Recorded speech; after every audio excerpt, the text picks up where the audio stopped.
The clock on the kitchen wall read 7:47 p.m. when Marcus first tried calling Elena. Their dinner reservation had been for 7 o'clock, a small Italian place she'd been wanting to try for months.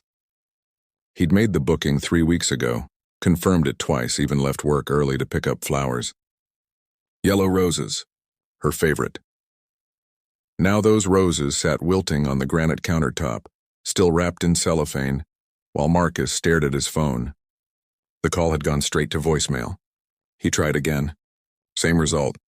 The third time it rang 4 times before cutting off, which meant she'd declined it. Marcus set the phone down carefully, his jaw tightening. 15 years of marriage had taught him the language of silence. He knew the difference between a missed call and an ignored one.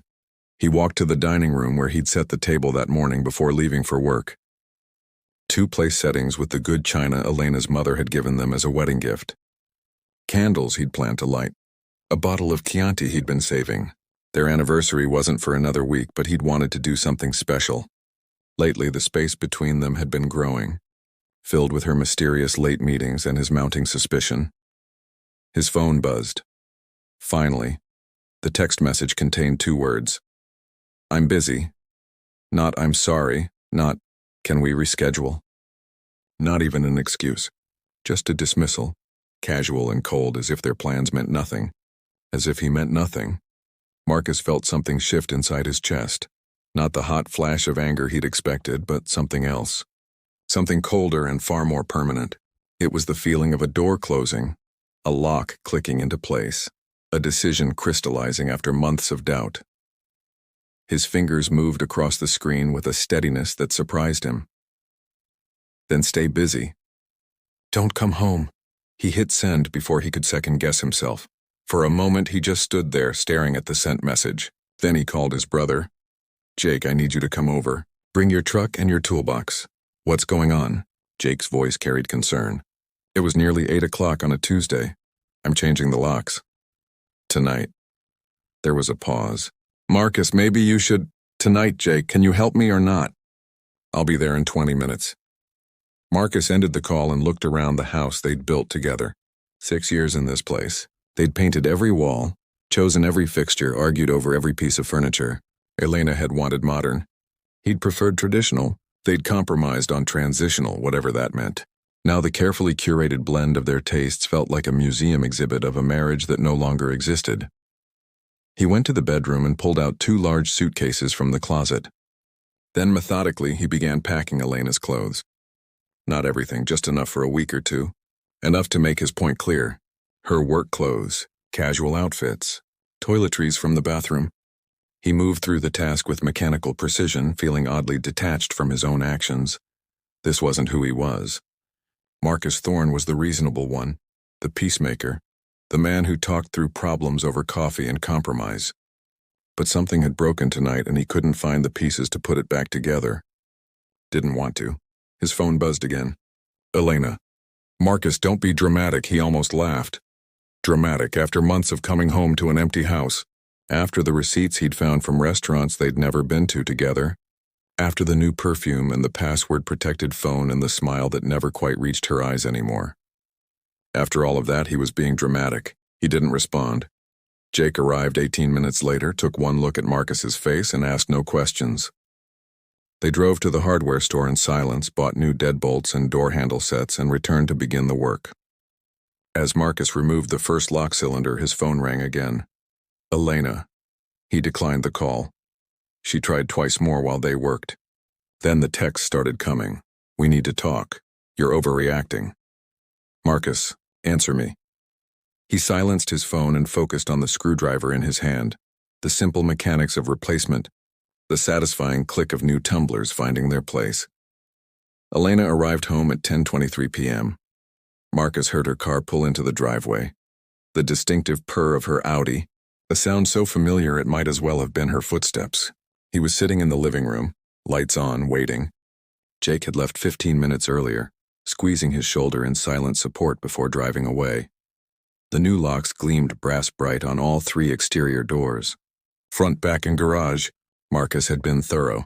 He heard her footsteps on the porch, then the jangle of keys. The familiar sequence, key entering lock, the turn that should have come next. Instead, confusion. She tried again, then again, rattling the handle with increasing urgency. The doorbell rang. Once, twice, then a rapid succession that dissolved into pounding. Marcus. Marcus, open this door. He took a sip of the bourbon he'd poured himself, his first drink in 3 months, broken sobriety for a broken marriage, and remained seated. I know you're in there. I can see the lights. This is ridiculous. Her voice carried through the door, sharp with indignation rather than concern. Still no apology. Still no explanation. His phone erupted with calls and texts. He'd unmuted it deliberately, wanting to witness her progression from confusion to frustration to something resembling panic. Was that cruel? Probably. He found he didn't care. After 5 minutes of pounding and ringing, Elena's voice changed. Marcus, please. We need to talk about this. I can explain. But Marcus had lived on explanations for months, half-truths and reassurances that never quite added up. He'd excused the late nights, believed the stories about demanding clients and networking events. He'd been the understanding husband, the supportive partner, right up until tonight when 2 words, I'm busy, had finally illuminated the truth he'd been avoiding. Your things are in the garage, he called through the door. 2 suitcases. The code still works. Silence. Then, you packed my clothes? Enough for now. Marcus, you can't just, this is my house too. And you chose not to come home to it. He heard her footsteps retreat, circle around to the garage. The keypad beeped as she entered the code. Minutes passed. When she returned to the front door, her voice had shifted again. Softer, calculated. Baby, I'm sorry about tonight. You're right to be upset. But changing the locks? That's extreme. Let me in and we'll talk about this like adults. Baby. She hadn't called him that in months. We can talk tomorrow, Marcus said. Through lawyers. Lawyers. The word came out strangled. Have you lost your mind? Over 1 missed dinner? Over 6 months of lies, Elena. 1 missed dinner was just the last one. He could almost hear her recalculating, trying to determine how much he knew, how much he'd guessed. I don't know what you think is going on. His name is David Preston. He works in your building. You've been meeting him for lunch 3 times a week since April. Coffee every morning at the Starbucks on 5th. And dinner, tonight's dinner, at the Bordeaux downtown. Table for 2. You posted a photo of your wine glass on Instagram 30 minutes ago. You forgot I follow your secondary account. The silence stretched so long he thought she might have walked away. Then quietly, you've been following me? I've been watching my wife disappear. It's not what you think. Then what is it, Elena? He stood now, walking closer to the door, separated by 3 inches of wood and a lifetime of broken trust. Explain it to me. Make me understand why you're standing on the porch instead of sitting at the Bordeaux with David. You told me not to come home. And you said you were busy, so I assumed you'd stay that way. He paused. What happened? Did he have other plans? His wife expecting him? He's divorced. The admission hung in the air like smoke. Well, Marcus said finally. At least you're honest about that part. Nothing's happened between us. We're just friends. Friends who have dinner by candlelight while their husbands sit at home with reservations and roses. He heard her start to cry. Real tears or performed ones, he could no longer tell the difference. Marcus, please. I made a mistake. I should have called, should have canceled with you properly. But you're making this into something it's not. Stay at your sister's tonight, he said. We'll figure out the details tomorrow. This is my home. Then you should have come to it. He walked away from the door, returning to his chair, his bourbon, his new reality. She rang the doorbell 15 more times. Called his phone 37 times, he counted. Texted until his phone buzzed continuously like an angry wasp. Eventually, near midnight, he heard her car start and pull away. Marcus sat in the silence of his house, no longer their house, and felt the weight of 15 years settle on his shoulders. The photos on the walls watched him with frozen smiles. Their wedding portrait, vacations in Greece and Costa Rica. The day they'd moved into this house, Elena in his arms, both of them laughing. When had they stopped laughing? He couldn't pinpoint the moment. It had been gradual, like seasons changing, imperceptible day by day until suddenly it's winter and you're wondering where summer went. His phone buzzed one final time. Elena, I never slept with him. Marcus typed and deleted 3 responses before settling on. But you wanted to. She didn't reply. Marcus didn't sleep. He sat in that chair until dawn, painted the windows gray, then gold, watching the bourbon in his glass and thinking about the mathematics of marriage.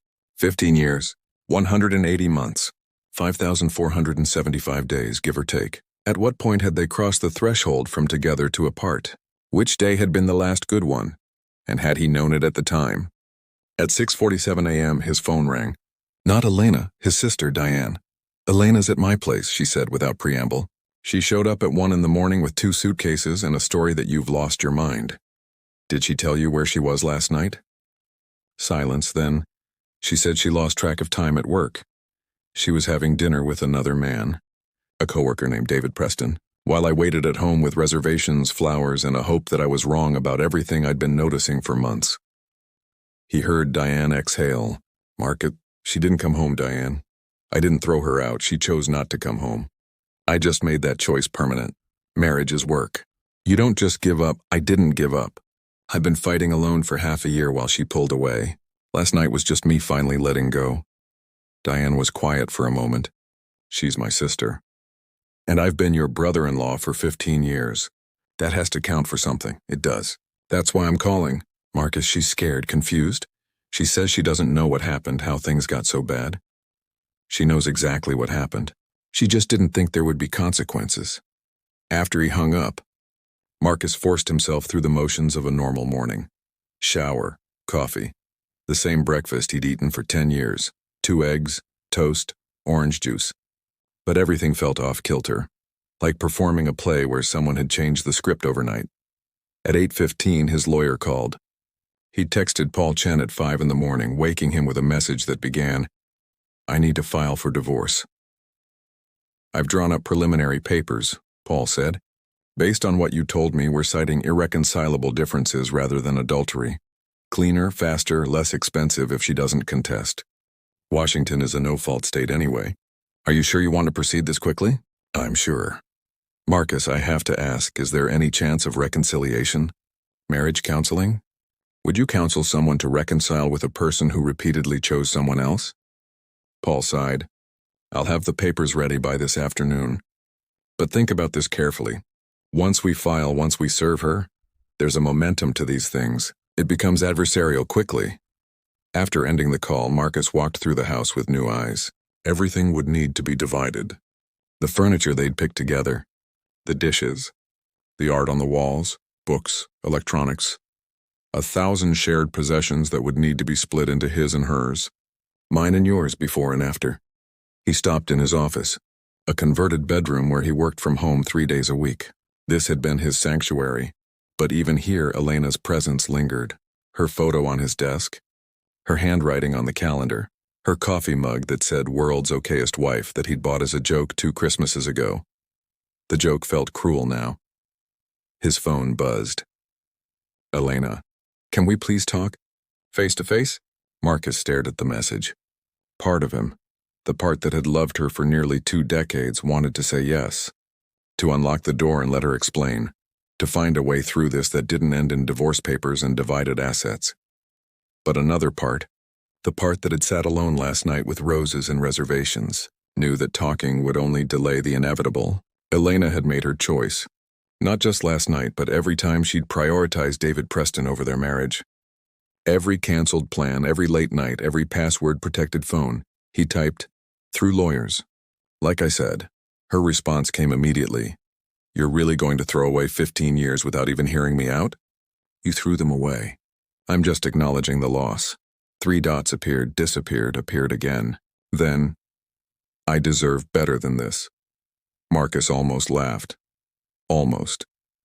Instead, he wrote, You're right. You deserved a husband who made you happy. I deserved a wife who wanted to come home. We both failed each other. But only one of us found someone else before ending things properly. This time, she didn't respond. At noon, Jake arrived with lunch, burgers from the place they'd been going to since college. They ate in silence for a while before Jake spoke. Mom called. She heard from Diane, who heard from Elena. The family network is buzzing. Let them buzz. Mom thinks you're being hasty. She wants you to give it more time. Mom stayed with Dad through 3 affairs and 20 years of misery. I love her, but I'm not following that example. Jake nodded slowly. What if Elena ends it with this David guy? What if she fights for you? Marcus had thought about this during his sleepless night. Then I hope she finds happiness with someone else. Because I can't unhear those two words, I'm busy. Can't unsee her priorities. The trust is gone, Jake, and without trust we're just two people sharing space. That's very mature and philosophical. But are you okay? Marcus considered lying. Instead, no, I feel like someone reached into my chest and rearranged everything. But I'll survive. People do. You're allowed to not be okay. I'm also allowed to not reward betrayal with second chances. Paul Chen delivered the divorce papers at 3 p.m. Marcus signed them in his kitchen. The same kitchen where he'd waited last night. Where he'd packed Elena's things with shaking hands while trying to breathe through the pain. I'll have her served tomorrow, Paul said. At Diane's house, if that's where she's staying. It'll be... Serve her at work, Marcus interrupted. Paul's eyebrows rose. That's unconventional. Usually we try to keep things private. She wanted to keep her work life separate from her home life. I'm just respecting that boundary. It was petty. Marcus knew it was petty.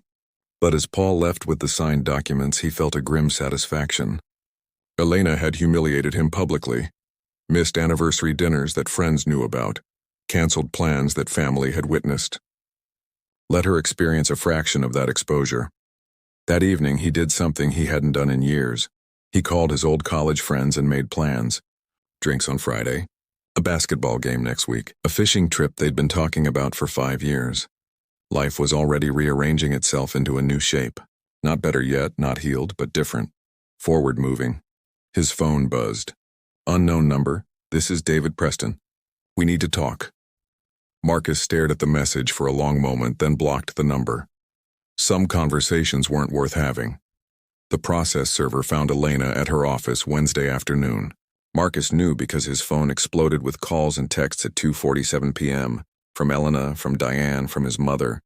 Even from Elena's mother calling to tell him he should be ashamed of himself. He let them all go to voicemail.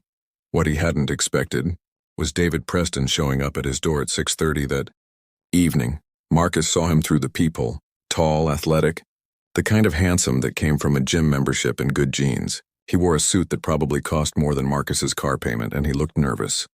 Good. Marcus opened the door but didn't invite him in. Mr. Thorne, I'm David Preston. I think we need to clear the air. I don't think we need anything. You're on my property uninvited. Leave. Just 5 minutes, please, man to man. Something in Marcus snapped. Man to man? You want to have a man-to-man conversation about how you've been taking my wife to dinner? How you've been the person she texts good morning while I'm lying next to her? How she chose having wine with you over keeping plans with me? David's jaw tightened. It's not what you think. Everyone keeps saying that. As if I'm too stupid to understand what I'm seeing. Elena and I are friends. That's all. We work together. We have common interests. Does your divorce have anything to do with common interests outside your marriage? David's face flushed. That's different. My ex-wife and I, let me guess, she stopped understanding you. You grew apart? You found someone at work who really got you? Marcus leaned against the doorframe. Here's what I understand, David. You're a cliché. The newly divorced guy who finds a sympathetic ear in a married woman. You're not special. This story is as old as time. I never touched her inappropriately. Never even kissed her. Congratulations. You want a medal for not quite committing adultery? I came here to tell you that if Elena and I have feelings for each other, they develop naturally. We didn't plan this, but you shutting her out, refusing to talk, you're pushing her further away. Marcus felt something dangerous rising in his chest. I'm pushing her away? I made dinner reservations. I bought flowers. I came home every night. I was available for every conversation she never wanted to have. Don't you dare stand on my porch and tell me I pushed her anywhere. She walked away on her own. Because you made her feel like she couldn't talk to you. About what? About you? You're right. I wouldn't have been thrilled to hear about her emotional affair. Is that what you came here for? To explain that it's my fault my wife fell for you? David's expression shifted, caught. I never said she fell for me. You didn't have to. Why else would you be here? Marcus stepped forward and David stepped back. Let me make something clear. I don't know if you pursued her or she pursued you. I don't care. What I care about is that my wife had a choice every single day, to prioritize our marriage or to prioritize whatever this is with you. She chose you, repeatedly, so now she gets to live with that choice. She loves you, Marcus. She told me. She told you about me. The laugh that came out of Marcus was bitter. How intimate. What else did she share? Our problems? Our sex life? The ways I disappointed her? It wasn't like that. Then what was it like, David? Explain it to me. Make me understand how you can spend 6 months getting close to someone's wife and still claim the moral high ground. David was quiet for a moment, and when he spoke, his voice was softer.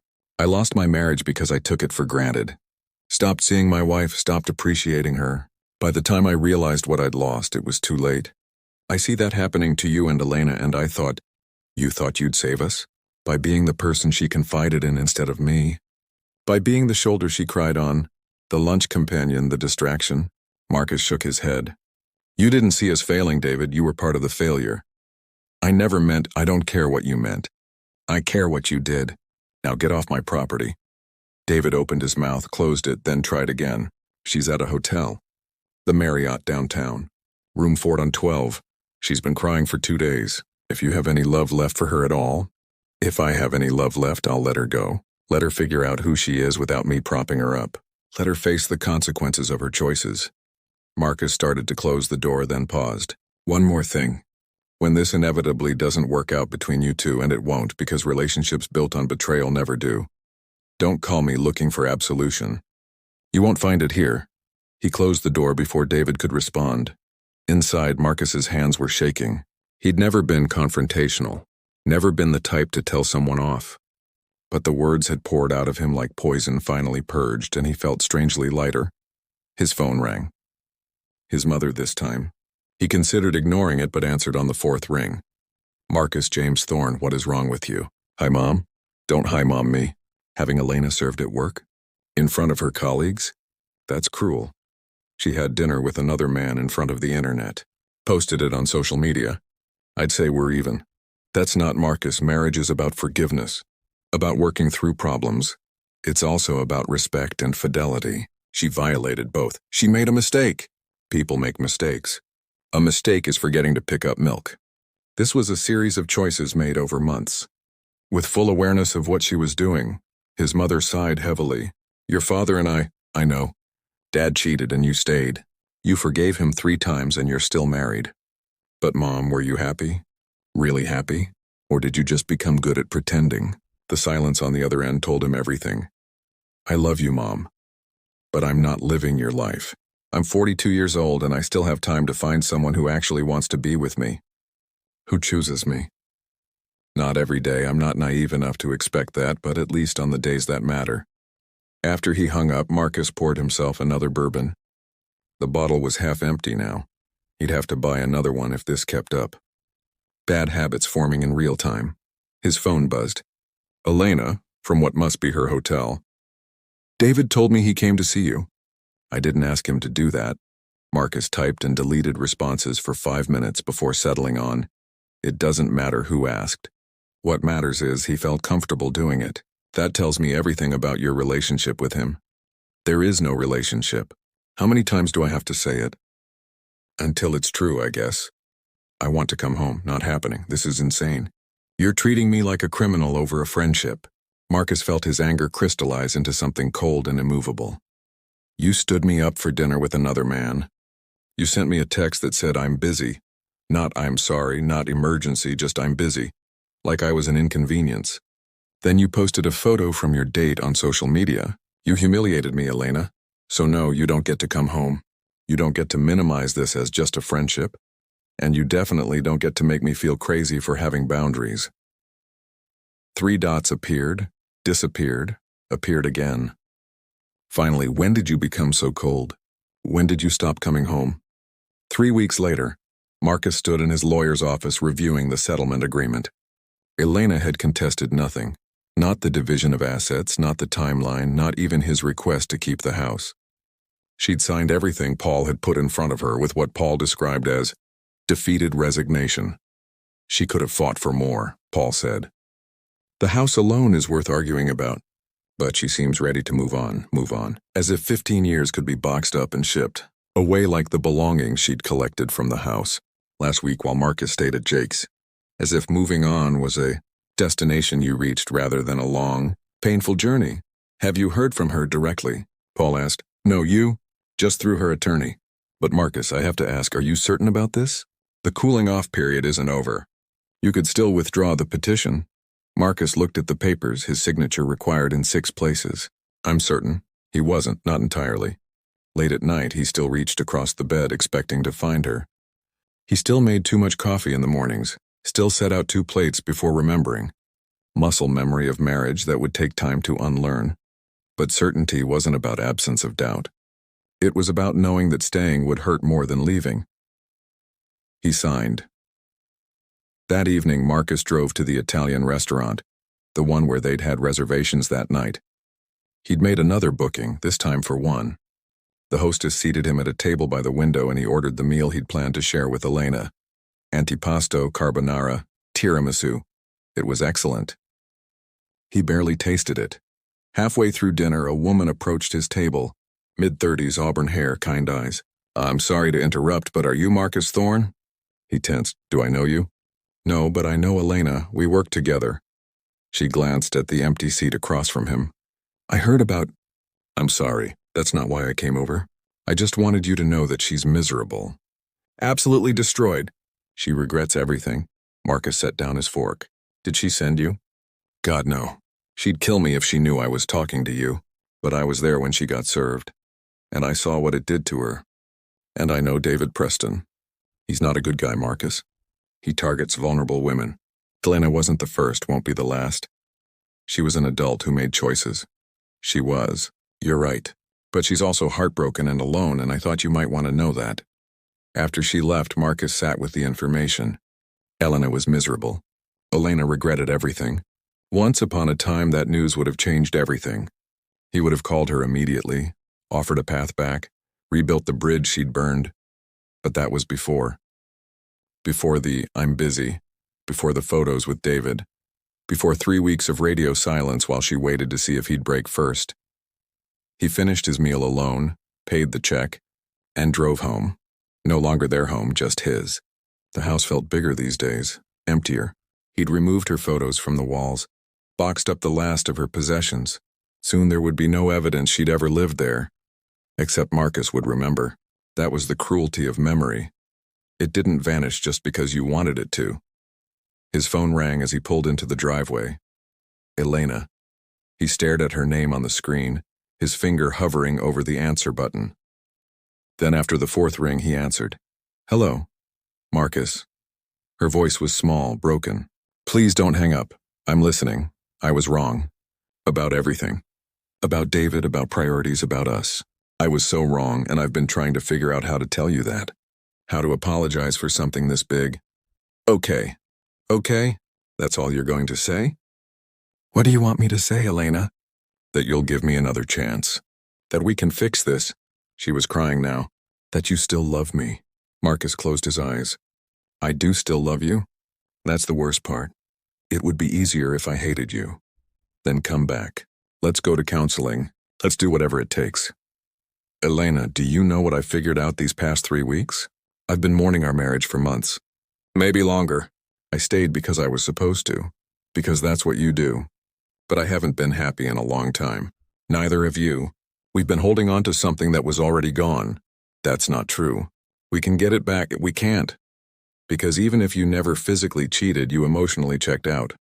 You found someone else to confide in, to laugh with, to plan your days around. And I became, what? The guy who pays half the mortgage? The placeholder husband? You were never a placeholder. I just got confused. David made me feel seen and I didn't, I know. That's on both of us. But Elena, here's the thing. When you sent that text, when you chose him over our plans, you showed me who I was to you. An inconvenience. An obligation. Someone you'd get around to eventually. I was stupid. I was caught up in something that wasn't real, but it felt real enough to prioritize over me. That's what matters. She was sobbing now, the sound raw and desperate. Part of Marcus wanted to comfort her, to take back everything, to pretend the last month hadn't happened.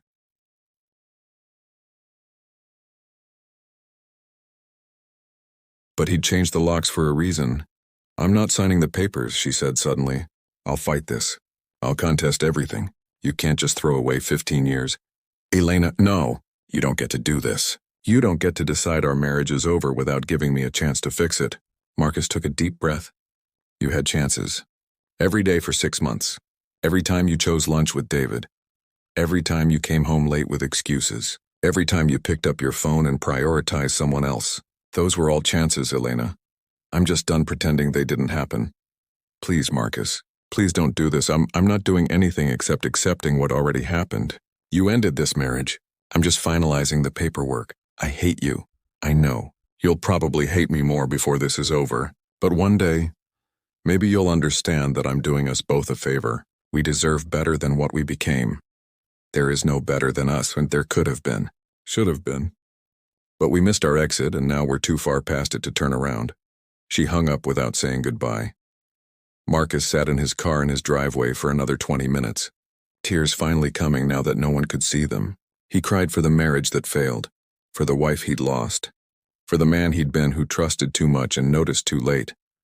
But mostly he cried because he knew he'd made the right choice, and right choices sometimes hurt worst of all.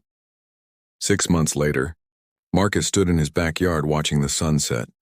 He'd repainted the bedroom, bought new furniture, taken up cooking. The house no longer felt like a museum of failed love, it felt like home. His home. Elena had eventually signed the papers. The divorce was final. She'd moved to Denver for a job opportunity, or maybe to escape the gossip. He heard through the family network that she and David had tried dating, but it fizzled quickly. Relationships built on wreckage rarely survived. He'd started dating too. Nothing serious yet, just coffee and conversation, remembering how to be himself outside the context of marriage. It felt strange and scary and occasionally wonderful. Jake had asked him once if he regretted his decision that night. Changing the locks, ending things so definitively. Marcus had thought about it carefully before answering. "I regret how it ended. I regret that we couldn't find our way back to each other. But I don't regret choosing myself for once. Choosing my dignity, refusing to accept being someone's second choice." His phone buzzed. A text from Sarah, the architect he'd met at a friend's party. They were supposed to have dinner tomorrow, and she was confirming the time. Marcus confirmed. Added a joke that made her respond with a laughing emoji, and felt something unfamiliar. Hope. The door he'd closed on Elena had been painful but necessary, and slowly, quietly, new doors were beginning to open, not to replace what he'd lost, nothing would ever replace 15 years, but to create something different. Something where he wasn't waiting for scraps of attention or parsing texts for hidden meanings. Something where "I'm busy" meant "I'm busy," not "you're not important." As darkness fell, Marcus went inside his house, turned on the lights and made dinner for one, not because he was alone, but because he'd learned that being alone and being lonely were different things, and that sometimes the bravest thing you could do was change the locks and start over. The phone he'd carried like a weight those first few weeks sat silent on the counter. No desperate calls, no midnight texts, just the quiet of a man who'd chosen himself and was learning to live with that choice. It wasn't perfect. Some days still hurt. He still reached for her sometimes in the space between sleeping and waking. Still caught himself thinking, "I should tell Elena about this before remembering." But he was healing. Slowly, imperfectly, honestly, and on the kitchen table, where roses had once wilted and dinner reservations had been forgotten, sat a single photograph not of Elena, but of Marcus himself, taken just last week by Sarah. He was laughing in it, genuinely laughing, his eyes bright with something that looked startlingly like happiness. He'd put it there to remind himself. This was the man he'd fought for that night when he changed the locks. This version who knew his worth, who understood that love without respect was just a slow diminishment of self. The locked door had been more than symbolic. It had been survival, and on the other side of it Marcus Thorne had finally found his way home.